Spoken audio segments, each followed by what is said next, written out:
Hello, good afternoon. This is Al24 News and starting from our main headlines. Heavily muted Omicron is rapidly becoming the dominant variant of the coronavirus in South Africa less than 4 weeks after it was first detected.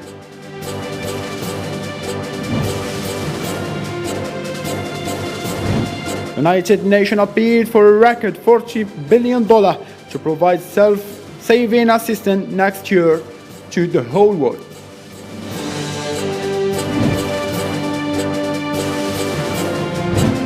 NATO chief says Russia would pay high price for Ukraine aggression.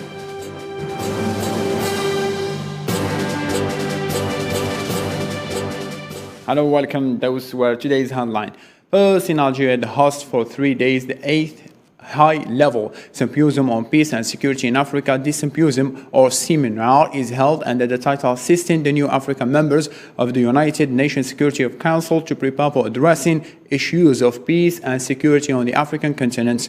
Ramtan Lamamra emphasized that this meeting reinforces and binds the African countries' relations and even abroad for better income to the African continent. Let's listen. And I must say that I'm all the most pleased to note that this high-level seminar, the first editions of which were hosted precisely a few years back here in this very city of Oran and in the same premises, has since been institutionalized as a regular forum for collective reflection, exchange of views, exchange of experiences, lessons learned, and best practices for the sake of enabling our representatives within the UN Security Council to represent us and to be able to demonstrate the true spirit of African unity and solidarity in promoting African common positions on peace and security matters. In the same line, this conference held in Iran will also feature high-level participation, especially at the ministerial level of the member states of the Peace and Security Council of the African Union. The theme of this seminar, evolving around ensuring adequate support to the African members of the UN Security Council in dealing with African peace and security issues, is of obvious topical importance. It translates, indeed, our engagement to redouble efforts to make Africa's voice stronger at the international level, to ensure that its efforts are recognized and that its major concerns, strategic interests, and reasonable perspectives are duly taken into account. To a different matter, following weeks of economic upheaval in which inflation has surged and the currency has plunged to a historical lows, Turkey's finance minister Lutfi Ilvan has resigned and been replaced by Nordin Nebati. The currency has lost more than 40% of its value against the US dollar this year, making it the worst performing of all emerging market currencies. Erdogan accepted the resignation of Lutfi Ilvan and appointed his deputy Nordin Nebati as the new finance minister. In the same context, Turkish Lira ended its 5th worst month ever, setting a new record decline against the US dollar and euro today by 5%. This comes after President Recep Tayyip Erdogan advocates deep cuts in interest rates despite widespread criticism and high inflation. The Turkish lira plunged to an all-time low of 14 against the dollar after President Recep Tayyip Erdogan repeated his defense of a new economic model based on lower interest rates despite inflation approaching 20%. Following this, Turkish President Recep Tayyip Erdogan ordered an investigation into possible currency manipulation. Turkish President stated that the lira's strict interest rate policy will not lead to a decline in inflation and promised success in what he called economical independence, and that an increase in the exchange rate will lead to higher prices and the depreciation of the dollar. He explained that it will not directly affect investment, employment, and production, and stressed that he prefers a competitive exchange rate because it will lead to more investment and employment. He emphasized that Turkey has changed and will no longer surrender to external economical threats. eski Türkiye değildir. Turkey has changed, and it is no longer the old Turkey, and it is no longer surrenders to the threats directed against it through the financial markets. Our economy has the ability to confront these threats, and we will stand together as a force, and we will stand together as a force in confronting them, as it is no longer possible to weaken us and hinder us through foreign currency speculation. It's noteworthy that the Turkish lira record of 13.87 against the dollar means that it has lost more than 46% of its value this year. And to grasp the topic better, joining me live in our 24 studios, Mr. Hamza Boughadi, who is an economic expert and data analyst. Mr. Hamza, thank you for joining us. Thanks. It's always a pleasure to see you over here. Well, based on the statistics already has been given, there is a contradiction happening in Turkey. There is a growth in the economic sector, but rather, on the other hand, we do have a crisis over their currency. What is the problem directly? The problem is there is some reasons, some structural reasons in the Turkish economy, and there is some conjunctural reasons. The world is facing currently is facing the problem of supply chain.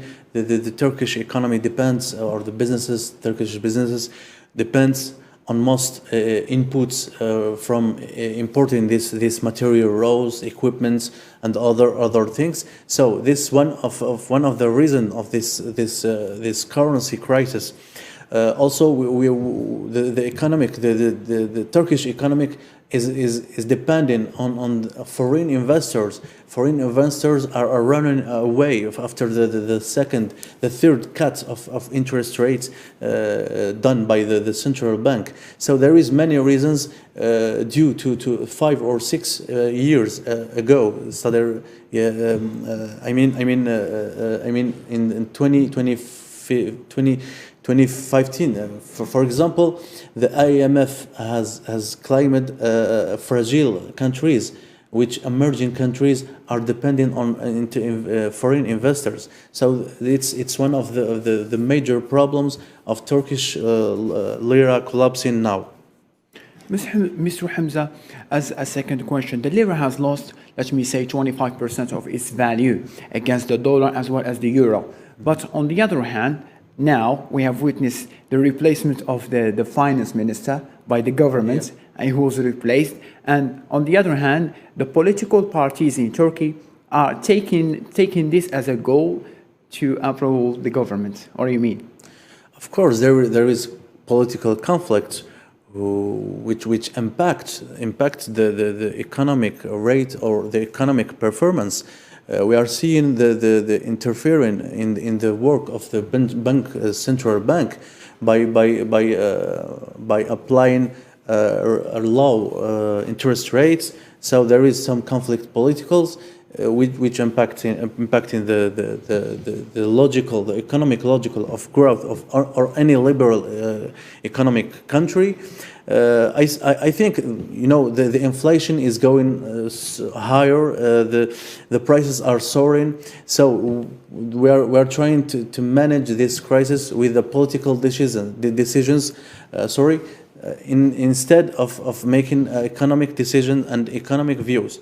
So I think by replacing the financial minister, Turkish minister, I think if he has solutions or views, economic views, I think they will bring more solution or more refresh to the Turkish lira falling. Mr. Hamza, I'm sorry to cut your train of thoughts, but do you think that the government interference in the bank central, or let me say the central bank, is it okay? Happened before, or this is the first time? There is a general political or the general lines to suggest to the central bank in opponent economic, but in this case, it caused fears in the field of foreign investors. Foreign investors are afraid of instability, of economic or political instability. The liberal economic, the first enemy of the liberal economic is the instability. Is these decisions not based on economic thoughts or economic theories? So I think the problem is political more than economic. Mr. Hamza, a social economist, thank you so much for being with us. It's always a pleasure. Thank you for See you next time, inshallah. Inshallah.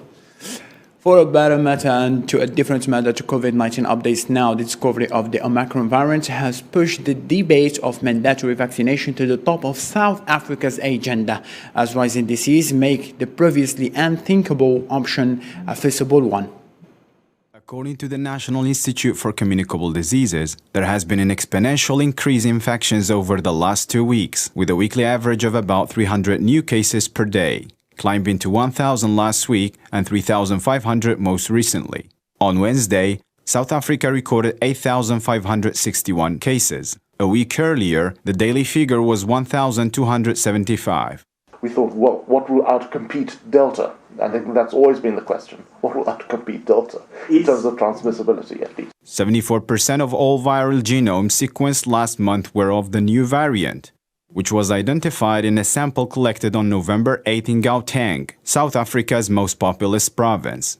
Experts are working against the clock to determine the level of the protection offered by existing immunizations. In fact, and some of those admissions might have started before we think the emergence of Omicron, and we also seen that there was an increase in influenza cases in South Africa just in the last month or so.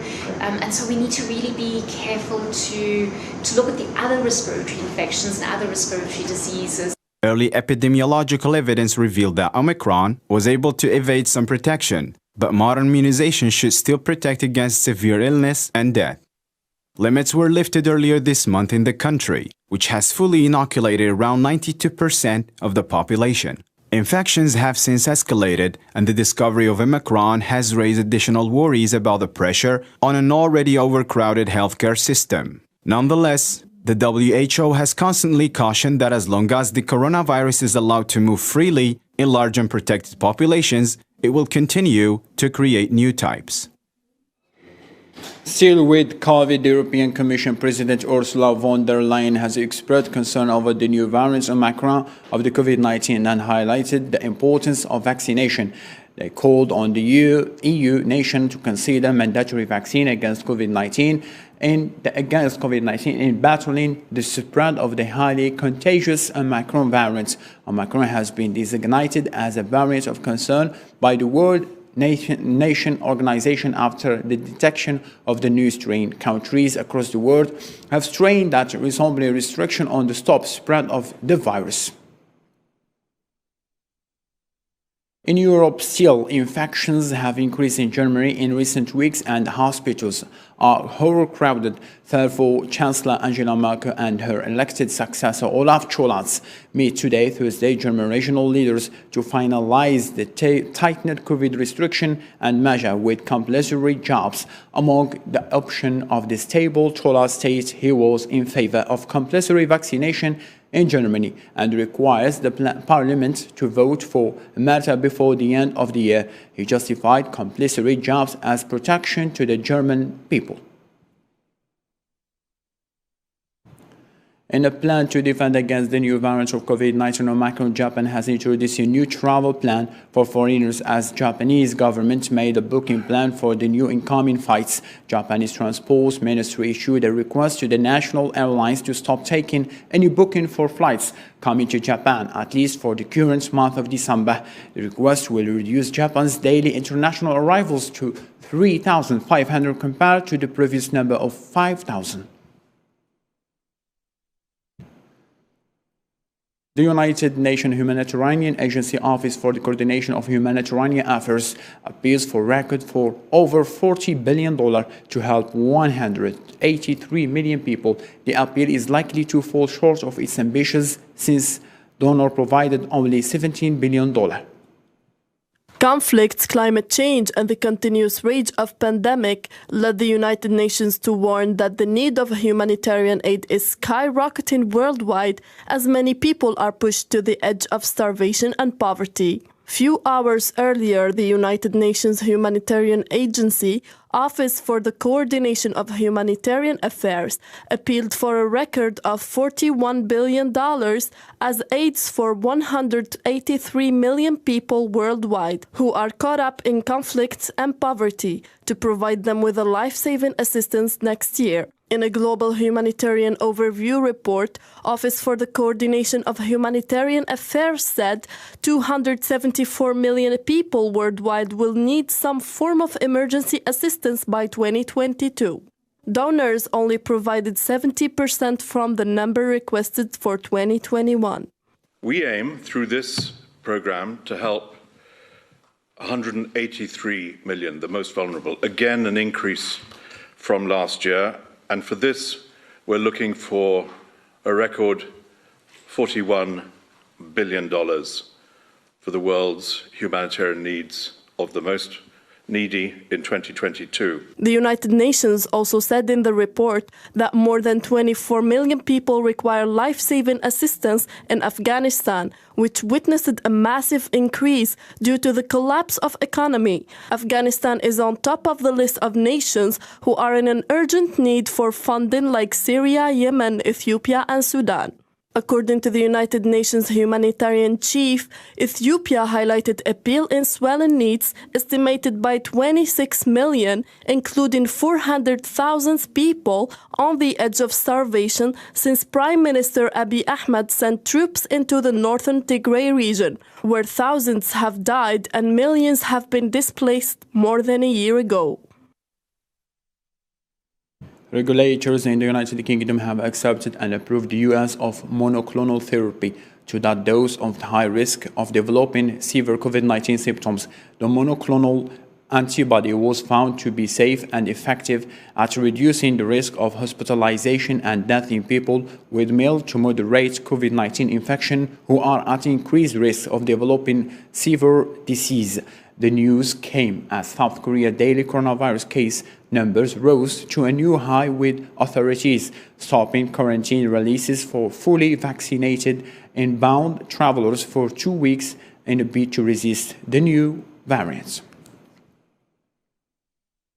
A plane from the European border agency Frontex landed Wednesday, December 1st, in the French northern city Lille to be deployed over the English Channel and help fight migratory trafficking. This comes a week after the death of 27 migrants in the English Channel, the worst tragedy to be ever recorded in the Channel.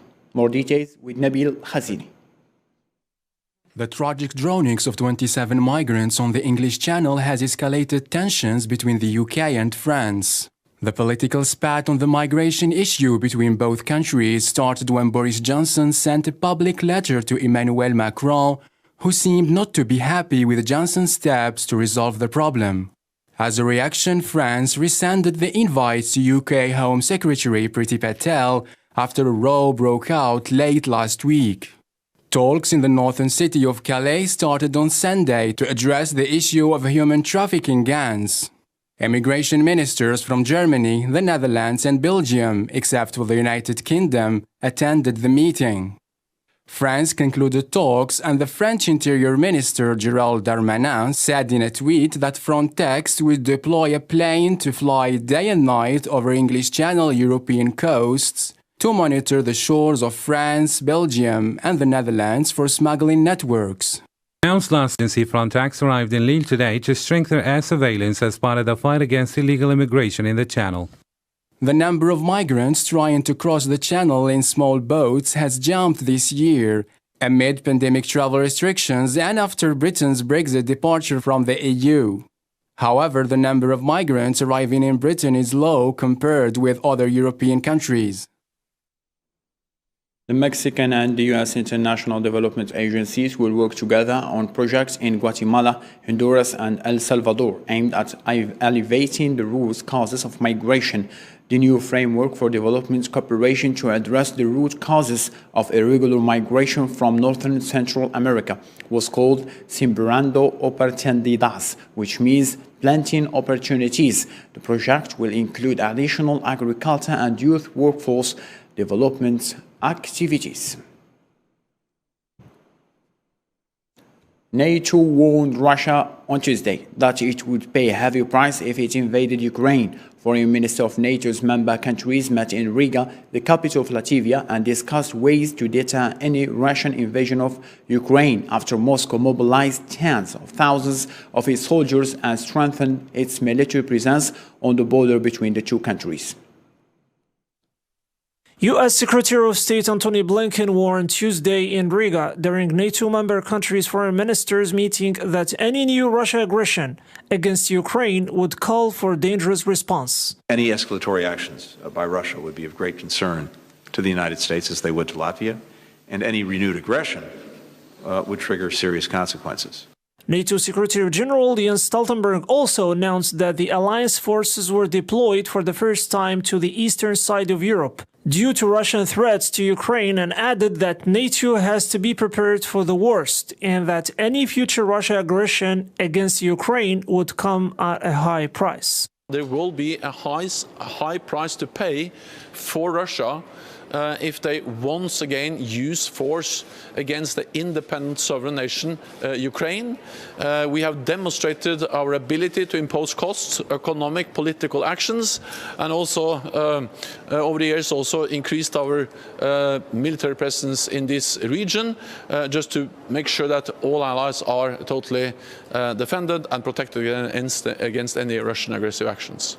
For its part, Russian President Vladimir Putin in an investment forum has warned NATO that their deployment of weapons and troops to Ukraine represent a red line for Moscow and could trigger a strong response. If strike systems are deployed on Ukraine soil, the estimated flight time will be 7 to 10 minutes, or even 5 minutes for hypersonic weapons. What are we supposed to do then? We will then be forced to do something similar to counter the threat. And we have the capabilities, even now. We have successfully tested a March 9 capable submarine-launched hypersonic missile, and it will be in service starting early next year. And its flight time will also be 5 minutes. But what's the goal? What is it for? Creating these kinds of threats is what we see as red lines. Turkey, on the other hand, expressed the will to mediate between Russia and Ukraine, hoping that this region does not become a region dominated by war, but rather a region dominated by peace. This rise in tension comes after Ukraine's military intelligence reported that Russia had amassed tens of thousands of its troops around Ukraine's borders and was preparing for an attack by the end of January or the beginning of February. The military announced the upcoming deployment of U.S. troops in Africa to fight terrorism in a statement saying that more than 1,000 American National Guard troops will soon be shipped to Eastern Africa for counter-terrorism mission intended to shore up U.S. bases spotted in the region amid a series of ongoing combat and training operations. Ugandan army troops were seen crossing the Congolese eastern border on Wednesday as an attempt to secure the Allied Democratic bases on Congolese side, as the Democratic Republic of Congo blessed the arrival of hundreds of Ugandan troops to its territories. The operation was considered by both countries as a joint effort against one enemy. More in this report by Usama Ayadi. Democratic forces still represent a source of terror in the borders between Uganda and the Democratic Republic of Congo. Hundreds of Ugandan army foot soldiers were deployed inside Congolese Eastern Territory. This operation came a day after the joint artillery strikes against the Allied Democratic Forces. Congolese authorities announced for their part their concern about the arrival of Ugandan troops with the authorities' blessing. Hundreds of soldiers were witnessed crossing the Congolese borders as both countries deployed special forces to secure their bases. The Allied Democratic Forces are accused of several bombings in both countries that have been carried out since 2019 and killed numbers of Congolese and Ugandan civilians. The terrorist state group blamed a series of blasts on the Ugandan side, as Army spokesman Leon Richard Kasonga refused to give more information about the joint operation and the number of Ugandan troops in the Congolese territory, and how long the operation will last, explaining that the operation requires patience as it has recently started.